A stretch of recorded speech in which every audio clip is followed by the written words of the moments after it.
Welcome back, fellow armchair generals. This is Gamer 1745 with my continuing playthrough. Not of the Spanish Civil War, though we're intervening in it in the playthrough of the Soviet Union. And I was just talking to the online chat. I don't know how much we should really push for this, because even with our recent breakthrough here, that they've spammed in it, or not spammed in, but shifted a lot of their forces down here and are now not holding up here as well. That may have been a mistake on our part for doing that.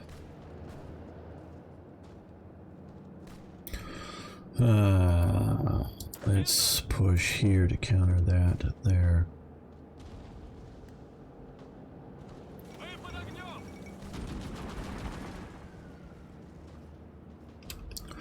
Hungary renounces the Treaty of Trianon. Okay. Yeah, it's historical and it's a loss. I really think having that anarchist faction or whatever happen really dooms the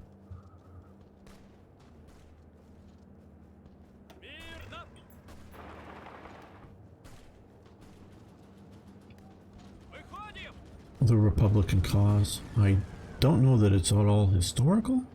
I mean, that it should be at the level. I know there were very factions on the Republican side. That isn't a question in my mind. The question is it enough that it should be? Can you fall back before you're cut off? Is it enough that it would be called a faction on its own? Okay, you come back to here. We don't want to be cut. We don't want to be pocketed there. For the Italians and the Portuguese.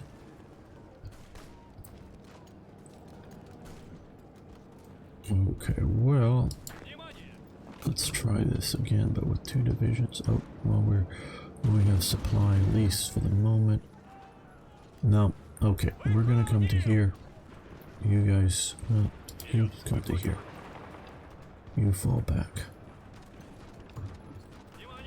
You fall back to here. Yeah, I know, I was going to try to get that province too, but you guys, we're going to reconnect these groups instead of trying to withdraw via the sea.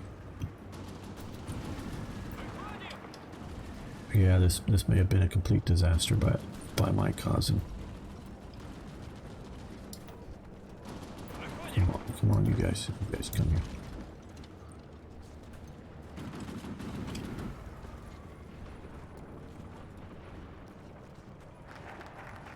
The Great Purge. Okay, we've got the national focus, the Great Purge. Rehabilitate the military reorganization. KVD premises, observers of operational slots.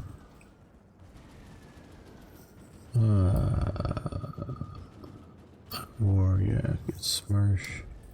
Anti-capitalist diplomacy.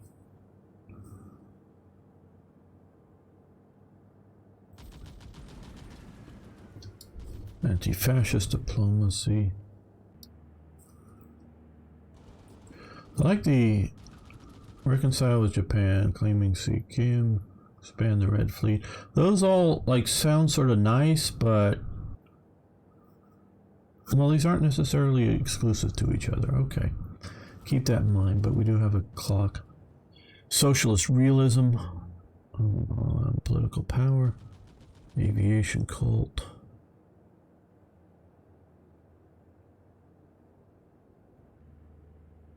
I do want to develop some of these fortification lines, so let's do that. I think it will be helpful. Yeah, it doesn't look good, but I don't know that. Well, I mean, sure, if we could win, that might be nice, but I don't know if the purpose is always to look good, but it's to get us some of this experience, which we've definitely used to our benefit to rush through some of the technical developments. Okay, I don't know of a good reason to expand our civil industry at this moment. I think its military is the key expansion. here. Let's look at our current production and needs. We're just building a few scout planes is all, so that would be nice to expand that. Our light tanks, well, once we're no longer in the Civil War, we'll be catching up to our needs, but artillery, we could start doing some infantry divisions. I think we'll see about doing that. Anti-tank, good. Okay, let's look here. We have enough military. These are the good ones. So if we were to come here and do anti-tank support, okay, we need more than we have, but we might be able to build up to that. That would be good. And if we were to do that, support equipment, that would be good. Hey, we don't really have a production engineer company.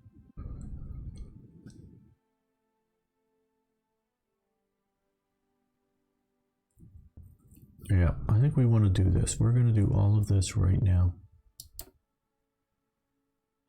I do want to add some more artillery here, but we'll save on that. Let's look at our armored forces. That's reasonably good for the moment. These would, of course, be nicer and would have helped in the Civil War here. Looks like we can do this as well, so we'll do this.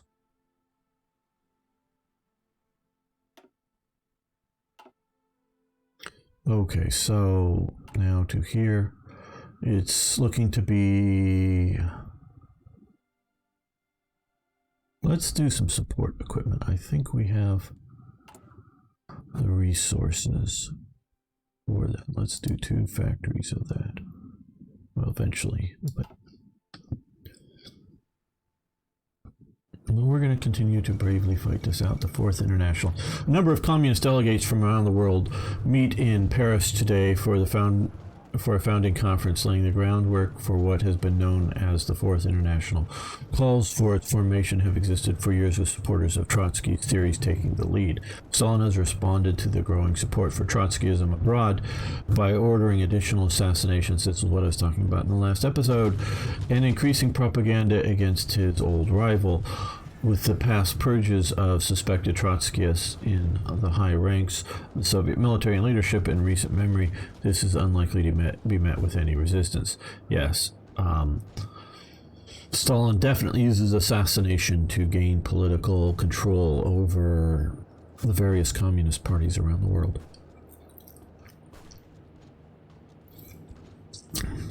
And maybe I should say communist movements. Because they're not always legal parties. And to the point that this is important. Stalinists don't really care or interfere with, say,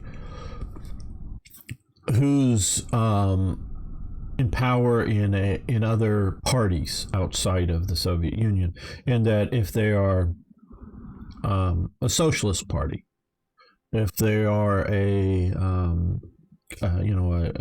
sort of liberal democratic or capitalist party, or if they're a fascist party, he is worried about, not that, I want to say this, not that in a long-term sense, way off in the future, he isn't concerned about it, but he is concerned about ideological purity, in this primarily in the sense of devotion to Stalinism, in support of Stalin.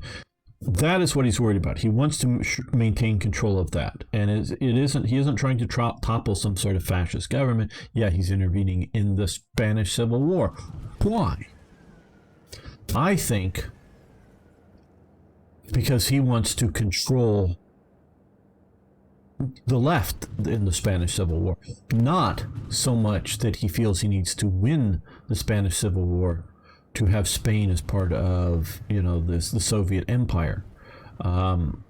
He is more worried about if there is a left victory in the Spanish Civil War, and he sees that there are not just, oh, hey, we're a bit of a socialist party over here, or hey, we're sort of an anarchist. No, he sees all of these parties and various radical movements as needing to be under his branch of Soviet control. So there's a lot of that going on with what and why Stalin is doing what he is doing. Okay, you push there down. Now that they've attacked and we're okay, yes, we have the infantry division defending our advance here. Well, we're advancing with the armor, defending with the... Now, part of the reason the AI is doing so badly, the successful Persian, we've lost our supply connection, that sucks.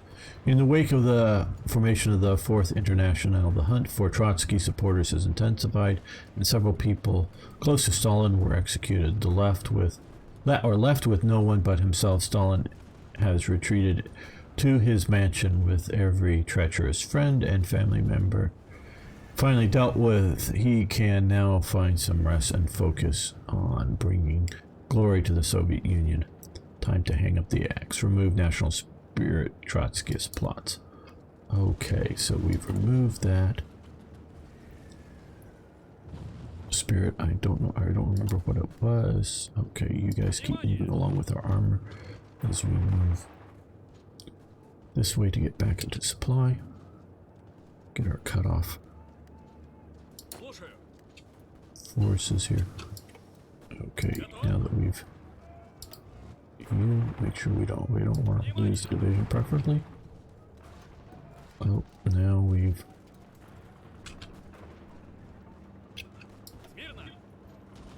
oh, this is a complete marvel. Okay.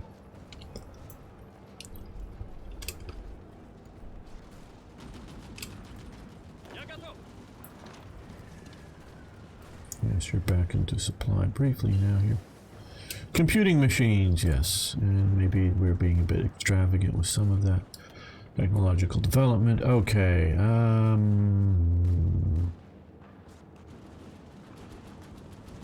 don't know if we need any of that. Let's come over here and do this and do this.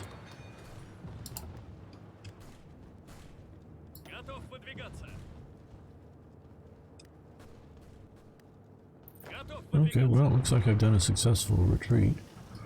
Tupolev bombers, very nice.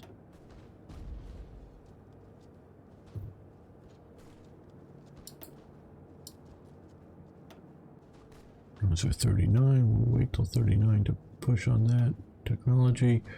Okay, well, we'll do radios. That's something the Soviets were definitely behind the curve on. Do we want to bring in Bira?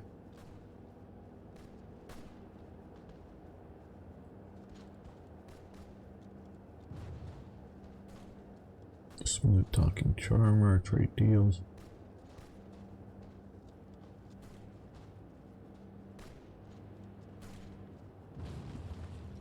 We don't want a democratic, elusive gentleman. I think we'll go with him because that will help with our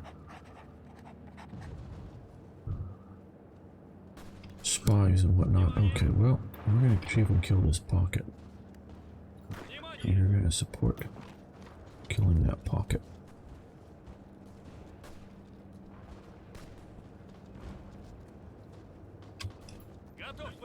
Rush in there before they have a chance to withdraw or get better organized. There we go. Okay, you guys attack up. Oh, we have to come through there. Yeah, come to here. Well, we've lost the other armor division because I wasn't paying close enough attention. Outdated equipment and production. Yeah, we might as well swap over our interwar bombers. Yeah, this is tactical bomber. Yeah, here we go.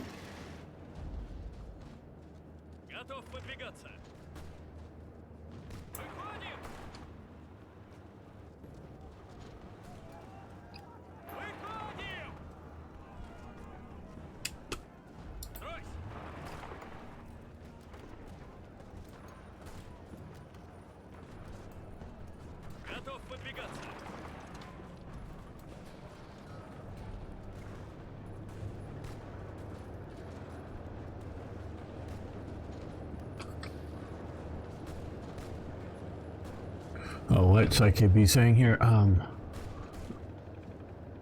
You put ideological purity above actually winning, I guess. As some people would rather fight over the ashes. Yes, it seems right. We learn absolutely nothing from it. Well, way too many people learn too little from history, and that is one of my goals with my channel and my modding, is teach historical lessons. It's not necessarily to teach history specifically, it's the lessons from history.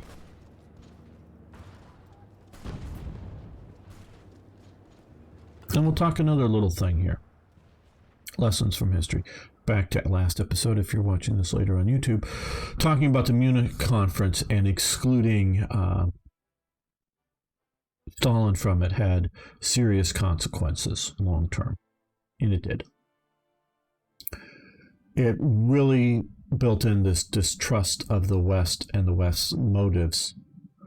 Now, of course, everybody realizes that the West is anti-Soviet, but that one, the West is willing to sell out the Czechs for, even though they have agreements. That's part of the lesson he learns, which is, of course, a true lesson. But it's also, that, just that he's excluded and you don't get to say.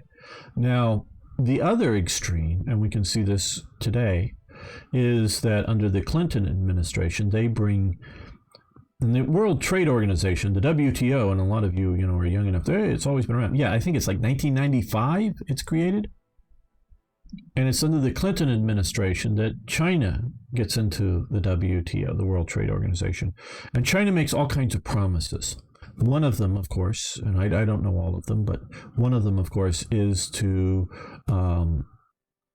support copyright and patents of other nations. Not allow blatant, which they had already been doing, blatant, whether piracy of Gucci purses or something, fake counterfeit products on the market, or just simply taking some technological development that's that's patented in some country and not paying the patent holder,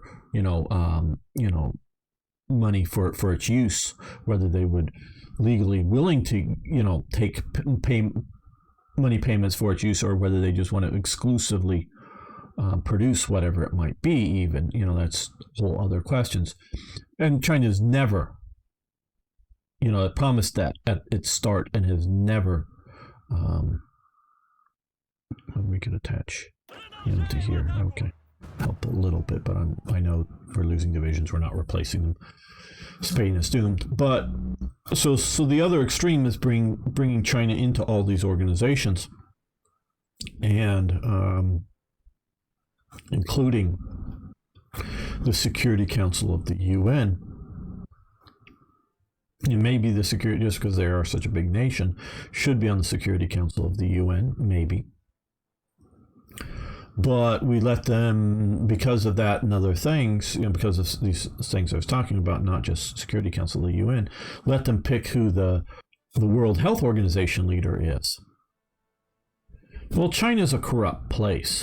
China is not an ideological purity, so I know you sort of were talking about that system, but definitely favors people that favor communist parties around the world, but is not ideological pure, and they're corrupt. So anybody who China is going to push for a leadership role in a international organization should, purely because China is pushing should mean that all other nations should be against that candidate. I mean, my God, you fucking diplomats! We've got to get this guy in. Now, okay, diplomats from Ghana, or is it Ghana, or one of these nations down here within, BNN or wherever.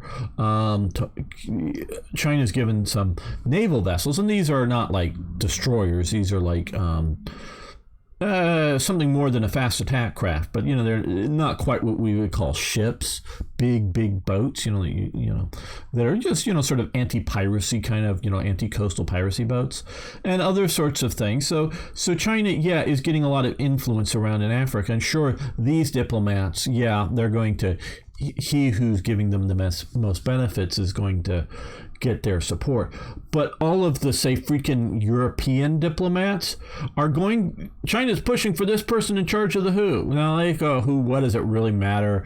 They just deal with diseases in the third world, and we'll let China pick this one or whatever. But that should simply, to all of them, whatever faction, and I have no idea, but whatever faction the British were pushing, the French, the Germans, the Americans, the Canadians, the Japanese, the Australians, Australia's already owned by China. Sorry, yeah, you do whatever, Australia does whatever China wants already.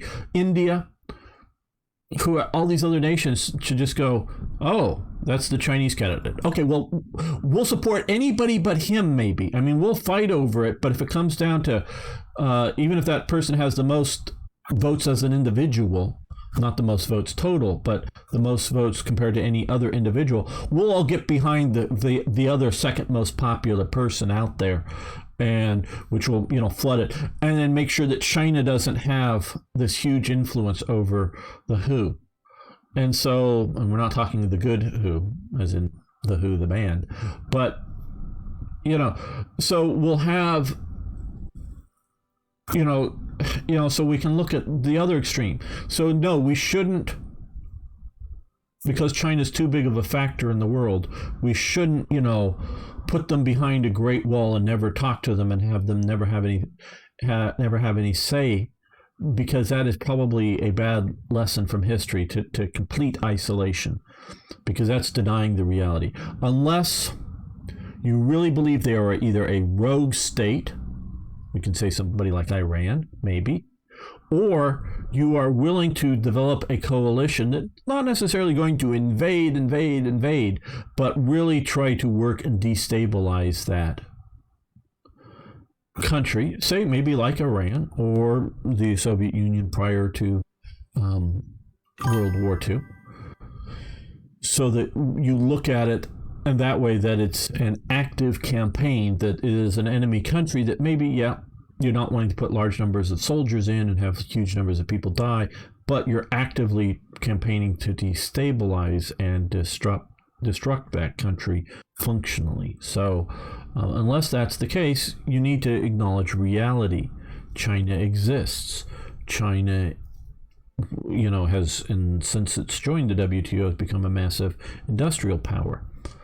It's going to remain a massive industrial power, but maybe it shouldn't be the massive industrial power supplying the rest of the world its industrial needs.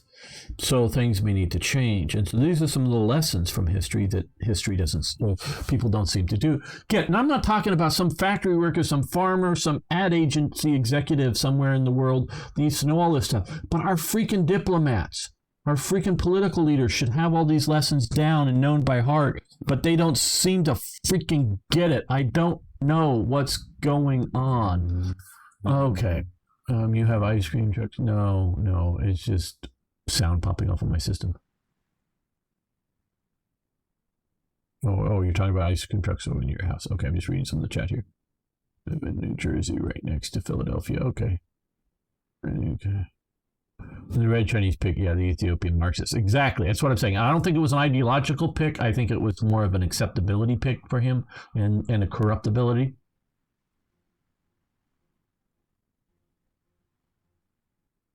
Hello, Ronster.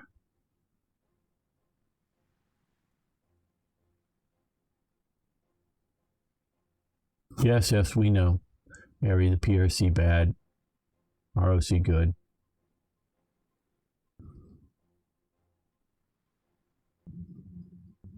It said Winnie the Pooh and Free Hong Kong, yes. It's revolution of our time. That has meaning to the Chinese communists. Revolution of our time.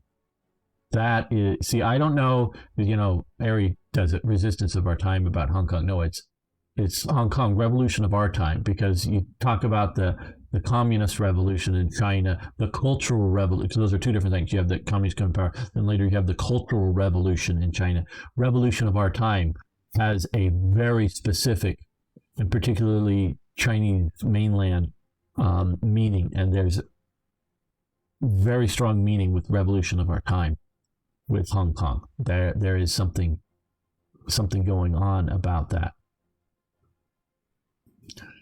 So you have, have that. And so it's just the history, that the lessons from history. And yeah, I don't care if somebody doesn't know about some battle of, military battle, or just a battle or campaign from the time of Louis XIV in France. If you don't want to know about that, that's fine. Even if you're even a military historian, because you can't know every campaign and every battle. But you need to know the lessons, the basic fundamental lessons that history teaches.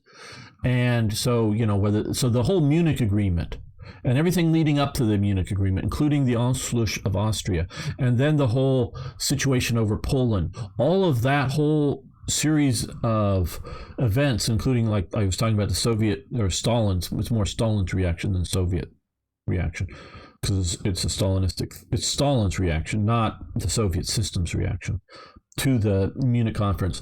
All of that needs to be, every single person who studies history and who's going to have a political job, whether that, and it should be a political job as a freaking city councilman somewhere in the world, to a president, should all know the lessons of the Munich conference. Now, if they get some dates wrong, they get just who was at what meetings, and that's fine, but they should know the damn lessons. And maybe, and some of the good lessons as well as the bad. Maybe if you have a really bad situation, appeasement, peace for our time, may be a necessary thing. But yeah, okay, we're going to give in on this. Start cranking out the machine guns. Start cranking out the bullets or the nuclear missiles or whatever it is. We ain't going to let this happen again. Some of these lessons, if we're caught unsurprised, or not unsurprised, wow. If we're caught surprised somewhere, thank you, Ari. You really are trying today. So if you're caught surprised because of some development, yeah, the whole Munich thing should be a lesson that every person that has any political aspirations or job or anything should know well. And that is one of my sort of goals, objectives with my modding, with my channel.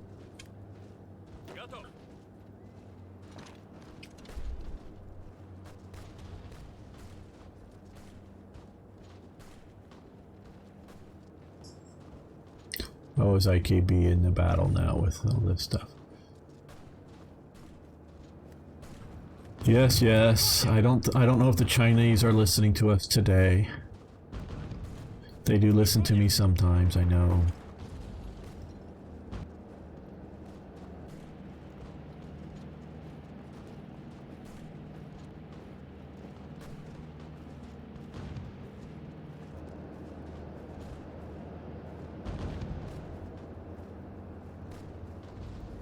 Yeah, well, yeah, I know Brett is the reason they listen to me, of course. Not that I'm influential or any sort of thing like that the Chinese are, worried about what I say, or no, you defend the capital here. You guys fall back to here because you're losing the battle. You fall back to here again because you're losing the battle. And you fall back to here.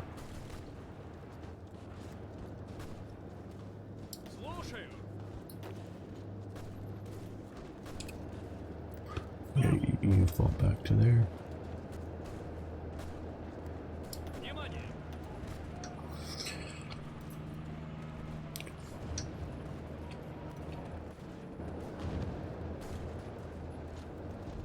I think we're looking at the end of the Chinese, or the Chinese, the Spanish Republic here. No, you can't retreat to there.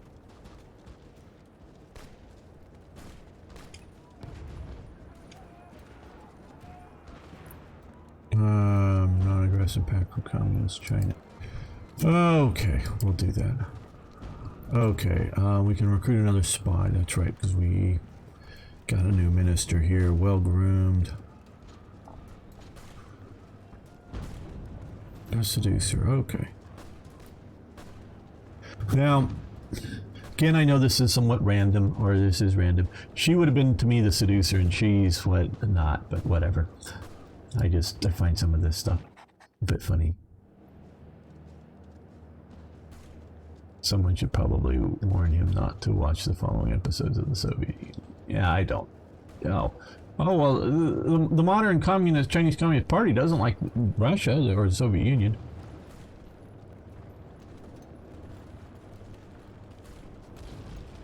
There was a lot of conflict between the Soviet Union and Red China, let alone, well, modern day Red China, but old Red China too. There was a lot of cooperation too, but there was a lot of conflict. Okay, we're done with the Spanish here. Infiltrate civilian administration.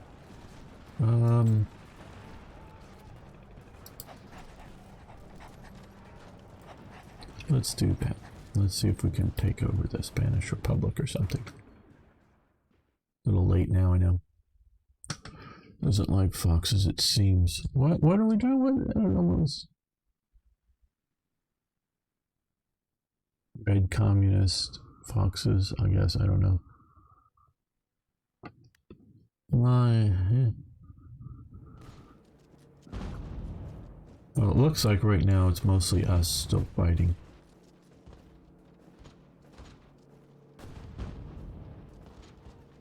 And the Soviets still fighting here. Looks like they're going to take our last capital. Yep. Okay. Well, whatever's remaining of our forces is heading home. Well, I got us some command experience, air and army, which we spent a lot of it. Okay. Well, now. Let's see. Intelligent agency development. Still not very much of an expert on this. Well, we can do radio intercept. That might help with the coming Soviet invasion. And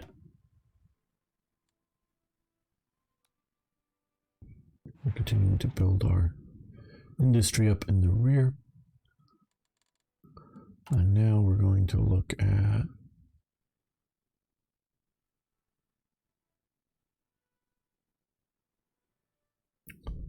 well,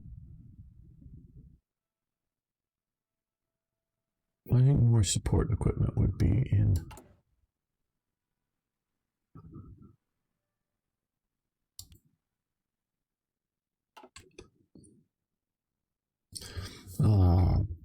hey Chris, how you doing?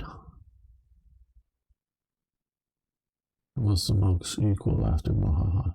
I'm scared. What are we talking about? Scary.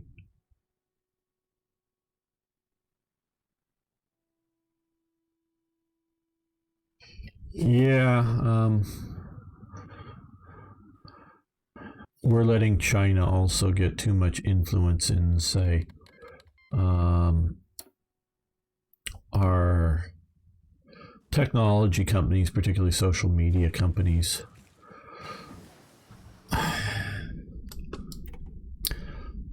I don't, I could say, yeah, there should be no, nothing like TikTok, which is owned by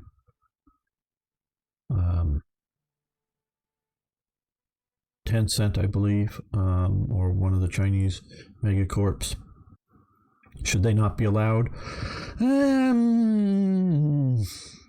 own something like that? I don't know. Maybe not. They definitely should be kept far, far away from any infrastructure, including, which maybe TikTok might be determinate, but not just physical infrastructure,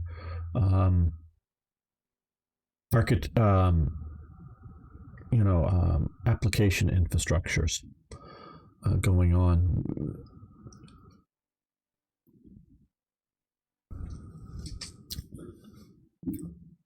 Okay, let's see.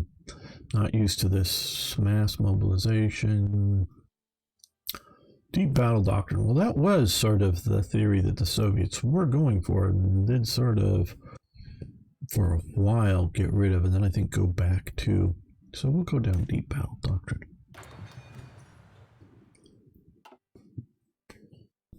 Now,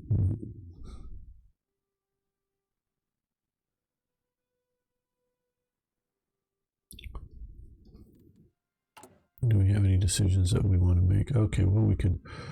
Okay, well, expand aluminum plant in Leningrad, expand Kaminsky aluminum plant, develop ore mines near Kursk, can you develop ore mines near Belgrade? Those seem awfully far to the west for me wanting to develop them.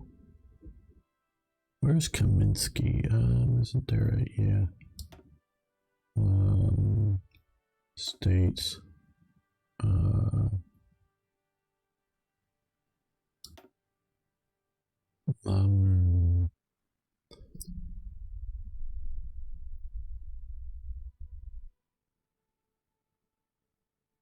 Am I misspelling it? Okay, me and okay. Well, there's Kamchatka. Oh, maybe we need to look at not states, but is there a province? Structure, population. I don't know. Okay, I guess there isn't a. That's the bigger state. Yeah. Don't know where this is. No, I don't know the Soviet map that well unless there's a battle fought. But I'm figuring it's out in the west. I don't want to develop the west. Any company coming out of Red China should be considered compromised. Absolutely. IKB. So like Zoom, which is deeply embedded in communist China. And I believe Britain is... I think it's Britain is holding their cabinet meetings on Zoom now. So the communist China are getting all the cabinet meetings for coming out of Britain. I can't imagine the Britain and whatnot. Have you seen American Factory? I don't know. Oh, is that a mass mobilization is great? Yeah. You've seen American Factory? I don't know what you're talking about. Is that a national focus there?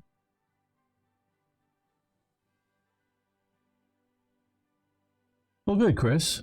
I hope this helps. It's a film. No, I've not seen a film, American Factory. I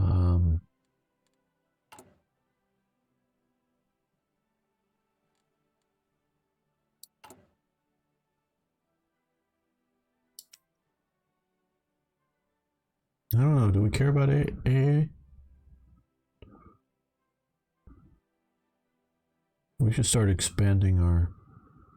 Let's build some more artillery. Let's back over here. Artillery pieces, anti-tank, 5,000. We could use some more anti-tank. Well, we have. Let's look again at our. This is our primary division system here. We were to come over here and add infantry battalions or artillery to everything out there. Okay. Yeah, that would be nice.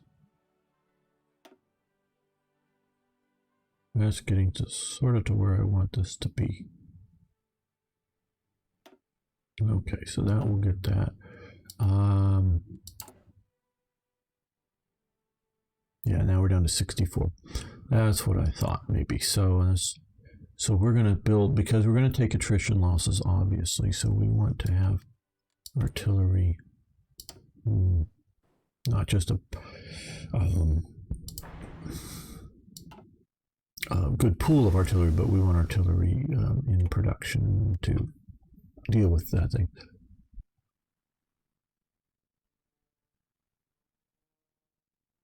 It couldn't hurt even if it's just one factory. Well, yeah, I hear you, Arno, on that, but either we've got to set up a special division type for just a bit, or we've got to, because you don't really want to use something like that and then not have a reasonable amount of it in there. So let's. Well, see, I guess my point is I don't know if it's a luxury that we can afford. And I don't know how much, do we concentrate more on fighter production and win enough of the airspace that way, and go, hey, well, it doesn't matter what, it doesn't matter whether we have, okay, we're in January 39, which means we can come over here and start this now. And we can, we'll start this. We can, we don't need much AA because it does help the ground units a bit. But because we can control the air, I just don't know. Cost benefit.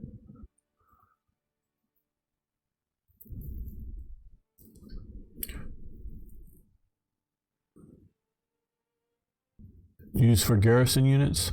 Only maybe.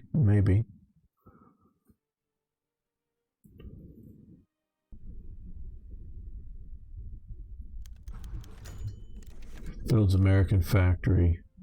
GMAC. Chinese managers pretty much talked all the American workers into training for new managers and then sent over to Chinese workers and such.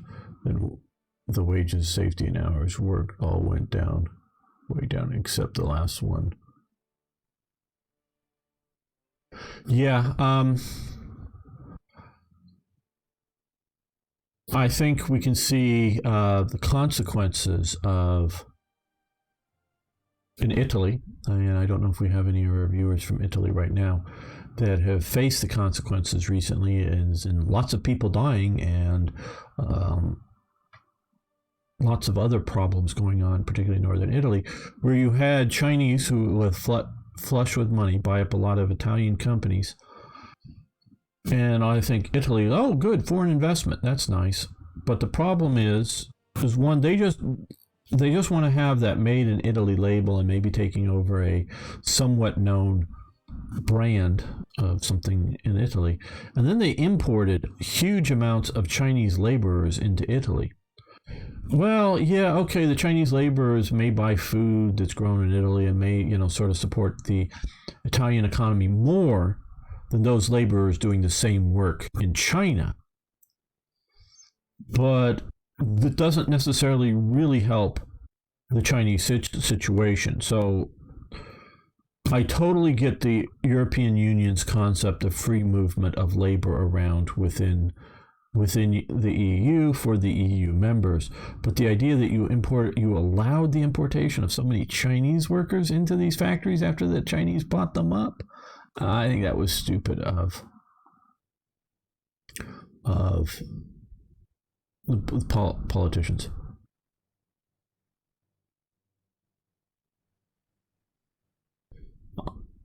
I don't know who said that, spiraling. I'm not doubting you. I just have to sort of wonder.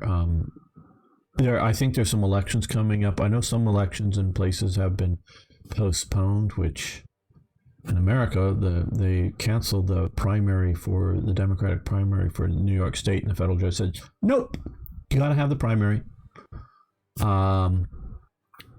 But there are some regions that have been maybe very far left forever in Italy, since they're sort of, since shall we say, the downfall of Mussolini, that may just be voting for a not so left party.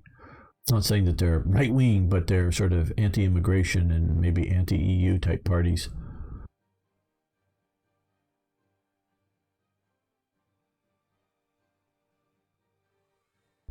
Yeah, well, I think spiraling. There is, and somebody, I forget who, but one of the people I follow on Twitter, whose father, or no, whose uncle, I think it was, who's a vet and all these other things, and is in a nursing home and has just gotten coronavirus, Chinese coronavirus. And, he said, and this is going to be, he's not going to make it. Now, I don't know the conditions that he's in, and maybe he's very sick and not going to make it, or maybe he just got it, and so they presume he's not going to make it. Because some old people have definitely made it through it. But there is a lot to the idea that COVID might be, in some cases, just the straw that's breaking the camel's back, in that there is already these other cancer. But cancer plus COVID is more fatal than just cancer with chemotherapy and other things that you can get over in some cases. So yeah, I don't know, but I think some politicians are just doing this. Okay, Soviet volunteer group. With the war in China continuing, the Chinese Air Force has been stretched thin trying to defend airspace over China, provided air support for the fighting corps. Chiang Kai-shek has launched a personal appeal to Joseph Stalin to send support in the form of combined forces of about 50 medium bombers and 100 fighters. This may prove useful opportunity to test our most modern equipment under combat conditions. Okay, little history behind all this.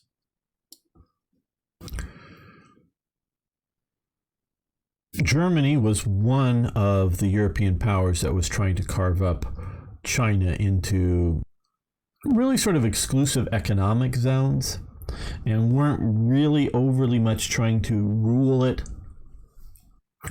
beyond just wanting primarily economic access to it. France, Britain were the major players there. Eventually, China does sort of join that. I mean, not China. Excuse me, Japan trying to get economic zones as well. And that was the general European thought, who was going to get what areas. Now, this is outside of Macau, Hong Kong, and even the sort of international direct control of like the international zone and the French zone in Shanghai. There was both an international zone and a French zone. A lot of people liked using the French zone for mailing because if you mailed a letter, say, to Europe in the international zone, you had to pay that extra postage to get it from China to Europe. But if you went and mailed a letter in the French zone, France subsidized the mail cost from China to France. So it would only be the cost of mailing the letter from somewhere in France to, say, Germany or to, say, England or whatever. So the amount of stamps you had to put on it.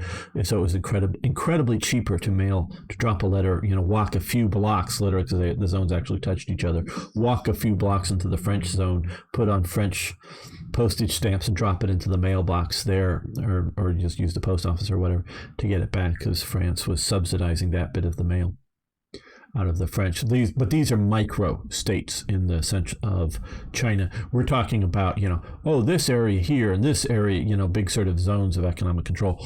All the European nations wanted, and control is a bit large, but shall mainly say selling European goods into China and or buying stuff from China to send back to Europe. Not so much, as my understanding, dealing with the local economies, trying to mess with them, but they wanted this, and it was sort of a way to try to have peace, and so that the Europeans wouldn't go to war over these zones. Now, of course, the U.S. opposed this on two grounds, I think. One is their stated goal. They wanted free trade. They agreed with the Europeans that the rest of the world should be forced to trade with China, where China wanted none of this. China wanted no external trade, other than through, approved down here in Canton, through this sort of system. They wanted all foreign trade to come through here. That's what China wanted. Imperial China, I should maybe say. Because it does change under the nationalist governments later on. But this goes back to Imperial China.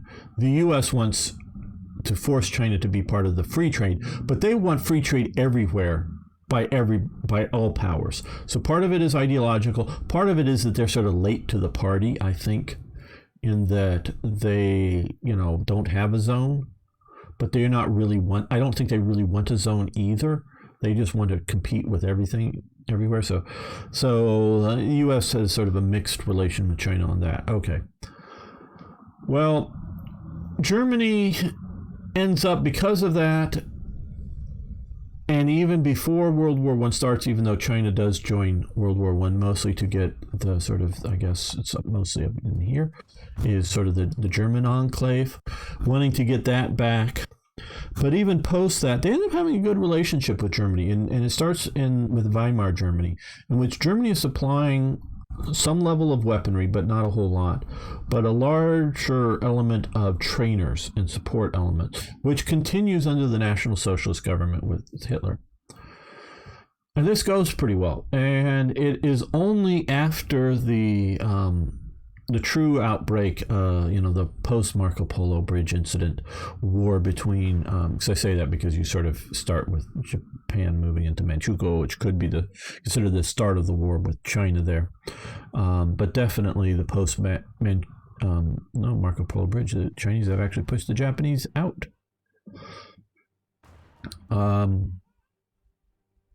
Bridge incident that Japan pushes Germany to remove its all of its advisors, and its military particularly, but also its political and economic advisors and industrial advisors. I did create a series of events that I removed because I forget all the reasons, but one is the sort of event leaving that is I think they're standing up in a tower on the train station or whatever. So you have a sort of somewhat of an aerial view of a really long train. And at least one section of it has a really long swastika flag with a big swastika, but I think it's like a whole train car long of a thing, of a flag there to be put in the center of this train, because it's getting ready to come out of, I don't know if it was Nanjing, this is I think before the Nanjing or some other place, and going to a like Shanghai or some port city that Japan is already sort of fighting in the area and didn't want to be strafed, because Japan didn't want to strafe a German chartered, at least train full of German soldiers and civilians. So just don't bomb this train. And that was sort of the main evacuation of the German technical support. So Germany had been the primary technical support, armament support into China. This has gone away. The replacement is the Soviet Union for them. This is, I've talked about before, how Stalin is more supportive of nationalist China, which, especially if you look at the nationalists in the 1920s, they're revolutionaries. I mean, they're still revolutionaries now, but they're not like the later communist cultural revolution wanting to burn down everything traditional China. No, but they are looking to the West for sort of revolutionary sentiment. But they're very even though they're looking towards the West, both the communists and the nationalists are both looking to the West for their sort of revolutionary sentiment. They're anti-Western involvement. And it's not just because they're going after anything Western, including missionaries and other groups that may not support European domination within China. They're just anti-Western. This is moderated by the 1930s, partially out of success and wanting to see economic success. So they realize, particularly places like Shanghai and Canton down here outside of Hong Kong and Macau, are actually very good economic benefits. Now, Chiang Kai-shek definitely wants deep China. He resents the fact that they're doing still into this time period, still into 1941. They're foreign naval gunboats are coming up and down major Chinese rivers and into some of these major lakes that are still influencing things. He radically resents that, but accepts it as sort of the price to pay even in the peacetime, because the economic benefits. Because Chiang Kai-shek definitely has the revolutionary fervor and the military ability to get rid of all of these foreign enclaves. That isn't the question. It's just, well, if he does that, then he loses a lot of trade benefits that these nations aren't going to be trading with him. He doesn't want to be treated like the Soviet Union's being treated at this time. Hey, James, good to have you here. So, you see, there's that sort of balancing act that Chiang Kai-shek does. So, and it's moderated, and Chiang Kai-shek isn't one of the more revolutionary of the revolutionary nationalists. So that's sort of what's going on with all of this here. The Germans have to pull out. The war's going on. They start bringing in like T-26 Soviet light tanks, bringing in a significant Soviet volunteer group. Now that, at least personnel-wise, is withdrawn, I think leaving all the equipment there, and no more support shows up once the German invasion starts in 41. And it's that window in 41 after the German invasion starts, before the attack on Pearl Harbor, is when the American volunteer group gets set up and comes in to replace the Soviet volunteer group. Anything like this? I see. Virtual Chinese territory. Yes. Okay. Okay. So we must support where we can air experience. No, we're going to do that. Don't see a downside to that.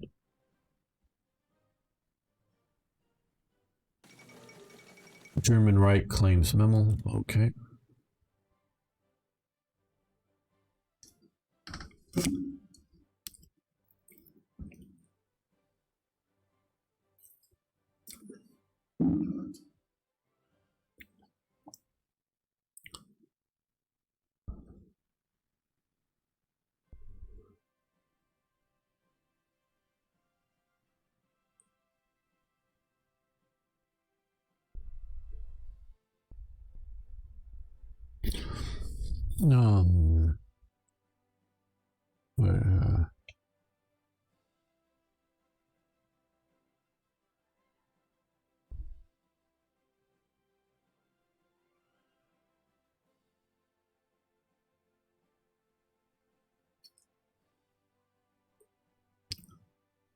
Okay, well, we have no divisions in training. We have a moderate, a lot of.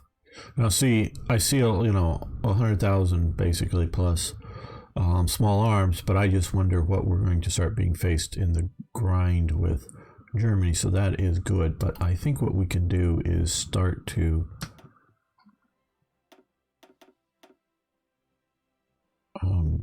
recruit divisions, and let's just start them out in Moscow for the moment. Set location, Moscow. Okay, and that's again sort of why we've increased the artillery. Looking at production, I'm wanting to do here.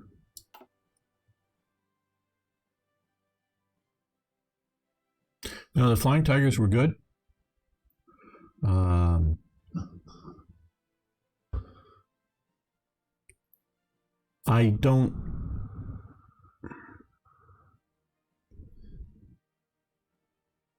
They have a very good reputation. I don't want to downplay their reputation.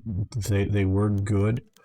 I think part of their success, though, is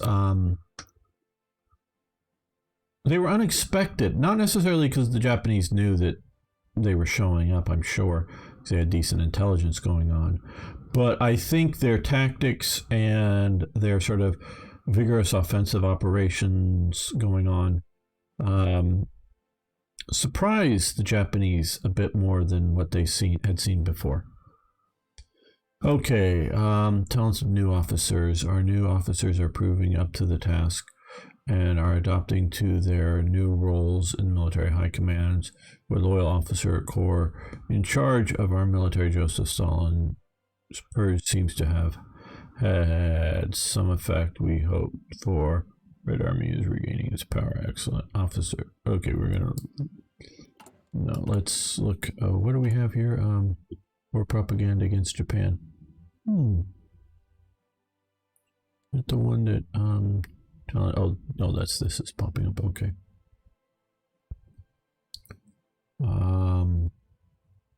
We may do that.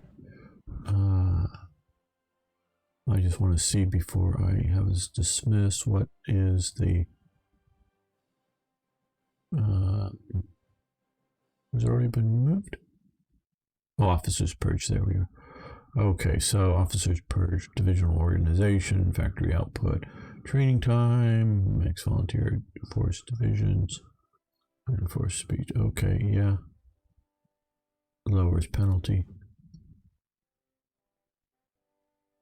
I don't know how that looks.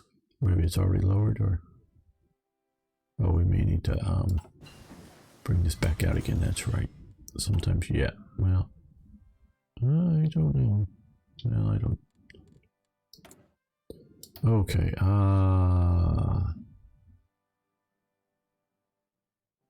339. That's right. So we want to come over here. Right now, mostly we have enough, because mainly I do this for the resources, for gaining resources for Germany. Right now, I mean, construction speed, factory repair is nice, but it's not maybe as essential.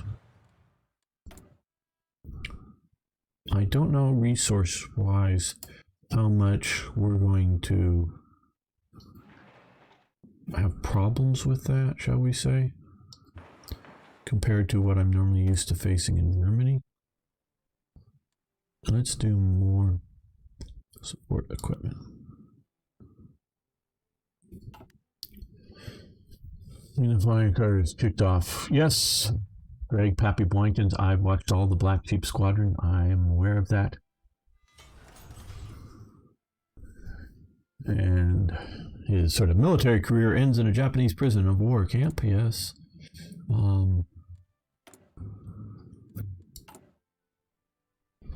No, of course he survives and continues on.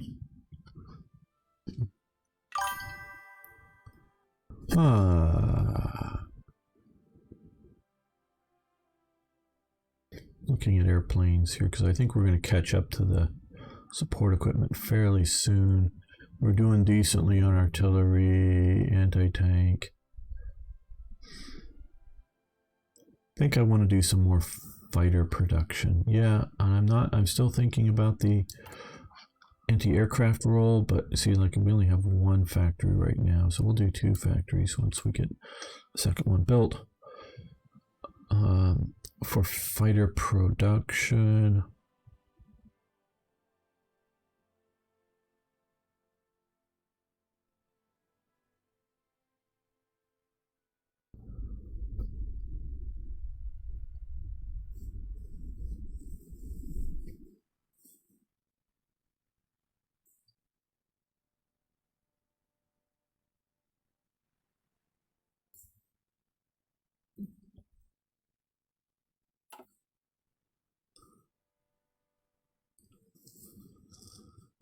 we're not having a clock on.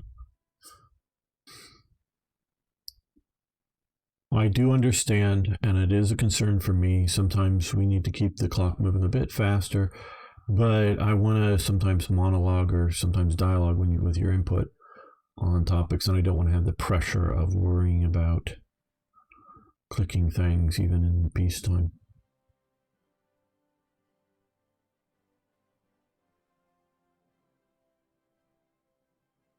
Here's an interesting question for anyone in chat of either YouTube or Twitch, because I'm watching both chats. What German Soviet, especially, and this even if you haven't played Third Reich events, but even more so if you played Third Reich events, what Soviet, we can't get these to pop up and pause. I wish you could. What Soviet-German interactions are you either most interested in, want to know more about, or maybe have heard of that could make an interesting event? Soviet-German, because I'm still thinking in terms of Third Reich events, not Joseph Stalin's events or whatever it is, Uncle Joe's events. Or hello, Fire Engine, and no, I don't have RTX voice on right now.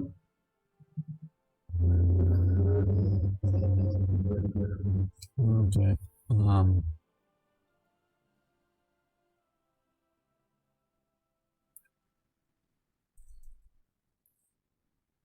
So what German Soviet things that you either heard of, interested in knowing more about?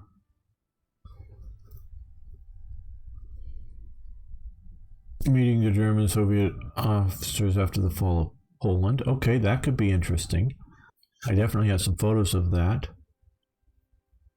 There's definitely, they're in Brest-Litovsk, sort of where the official meeting and little parade that was held. And that's something I could code. Some of these things are hard to code because players don't always follow history exactly, which I'm not suggesting they should, but you need to sort of take that. You don't want to have an event that happens that's, German and Soviet officers meet on the, Polish border when in reality they're at war with each other in the game, or whatever. How about the last train to cross over to Germany before the war kicks off? That's interesting, Spiling. I don't know. Yeah. Don't know about that one because, yes, you can always do that, but I don't know how interesting that would be because obviously players will start the war at different times. I don't know. That's an interesting thing, but I don't know how to. Oil supply. Yeah, no, they were definitely sending oil and that kind of stuff over. Okay, as part of the maintaining the demarcation line on the border between us and Japan, a work party was sent to check on the demarcation markers near Lake Kasan. When approaching the border, the work party was taken under fire by local Japanese outposts. We have lodged a formal diplomatic protest, but the Japanese ambassador maintains the work party was sent to move the markers to allow us to claim more territory. The Japanese have assured us that they will respect the border, but will not allow any tampering. Unacceptable. Okay, so our propaganda efforts. And this is where what is no divisions? Why is there a division and no divisions? I don't know. The fate of Czechoslovakia. Okay, well.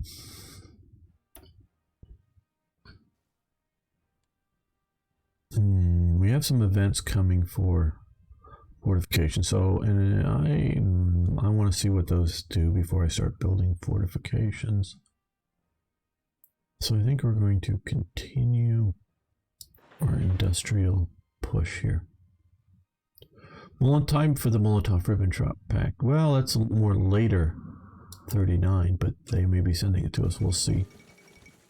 Zog submits to Italy.